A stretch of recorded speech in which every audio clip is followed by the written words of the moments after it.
9 News at 9 starts right now. Tonight, firefighters are monitoring 2 big fires burning near the town of Meeker in western Colorado. Fire officials haven't updated the acreage yet of either fire since last night. The Elk Fire has burned over 22 square miles. The Rio Blanco County Sheriff's Office says there was no major spread today. The much larger Lee Fire is still mapped at roughly about 70 square miles. This is a look at exactly where it's burning. The White River and some of the irrigated land there are helping to stop some of the spread. The weather, though, isn't helping. Crews are up against hot temps and strong wind. 9 News meteorologist Corey Reppenhagen went up to Rio Blanco County for a first-hand look. Well, the fire did have a very active day once again today. Nowhere near as active as it was on Wednesday, but when the winds kicked up again this afternoon, 35-mile-per-hour range, we saw big plumes of thick black smoke rising over this ridge, which is just outside of the town of Meeker. But we did not see any spot overs, no spot over activity. The fire didn't even make an attempt to try to make it over that lush green pasture to the south of Meeker and try to get into the town. The only trouble spot that we did see was about 10 miles to the west of town, where the fire did make a big run at Highway 64, and they did have to close Highway 64 down. So now the only way in and out of Meeker is 13 to the north towards Craig. And as for the town of Meeker itself, there were some tense moments, of course, especially Wednesday when that fire made the big run.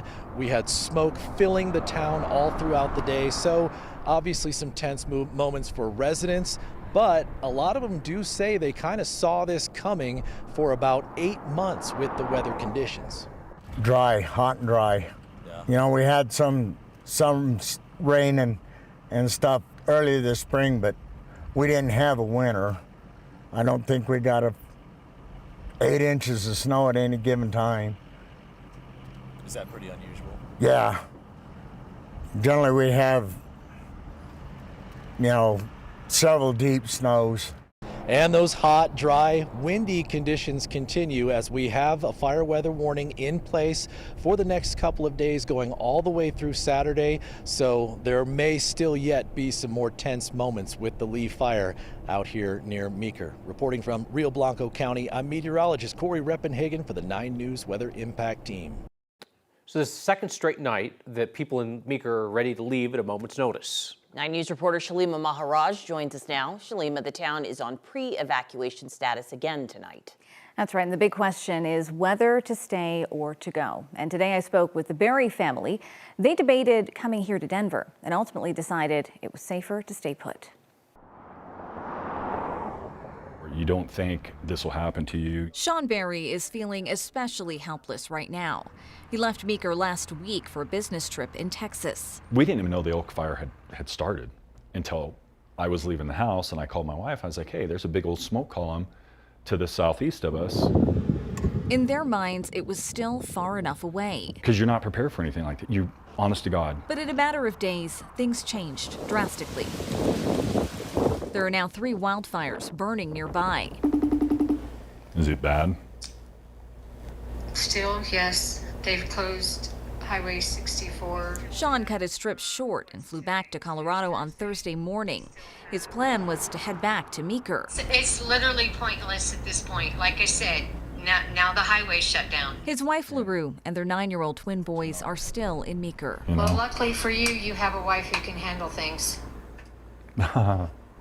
I know. With road closures in effect and people on pre-evacuation notice, they decided it would be best for Sean to stay in Denver. Coming in and out of town is just socked in with smoke. LaRue and their neighbors have their bags packed, ready to go at a moment's notice. All the zones around us are on ready, set. Now they wait, and as crushing as it's been for Sean to watch from afar, he's pining for the day they'll be reunited. Very much looking forward to seeing them in person and hugging my kids and hugging my wife and, you know, telling her how proud I am.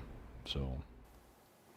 Well, Sean was a wildland firefighter many years ago, and he says while this whole experience has been nerve-wracking, it's also served as a reminder to be ready in case of an emergency like this. Shalima Maharaj, 9 News.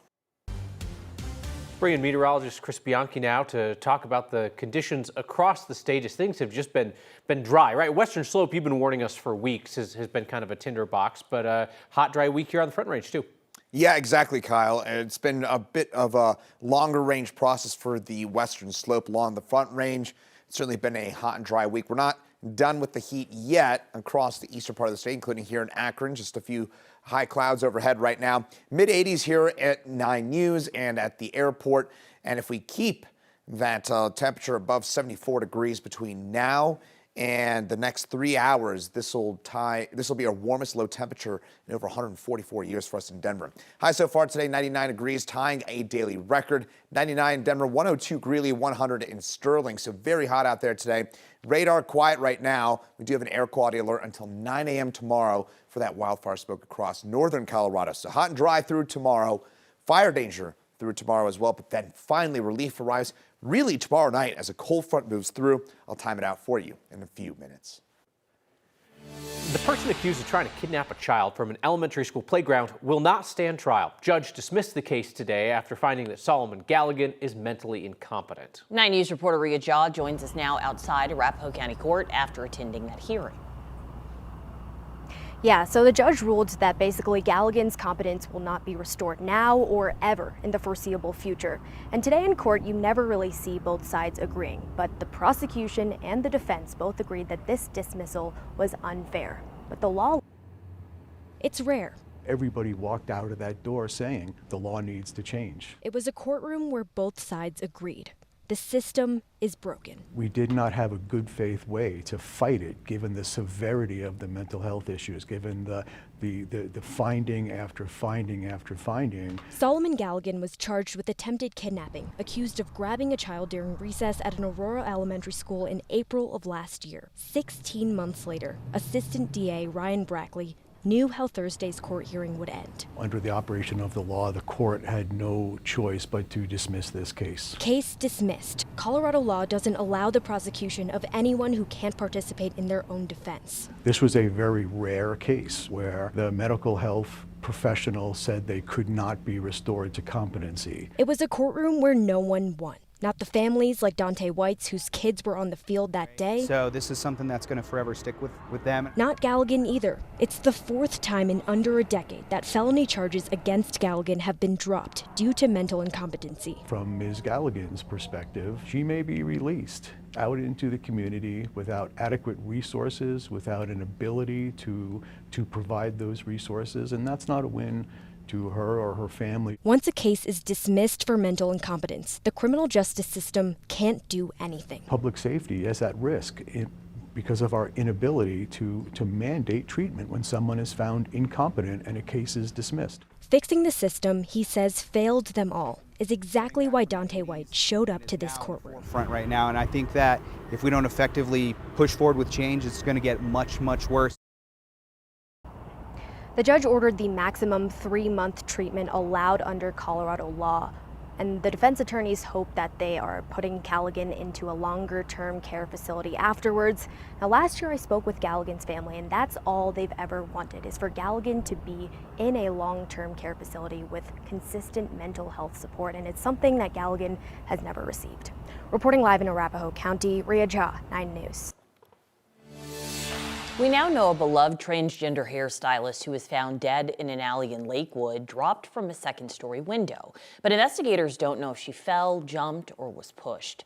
An autopsy report obtained by 9 News says it's impossible to determine how Jax Graton died. She was last seen leaving her apartment in southeast Denver on April 15th.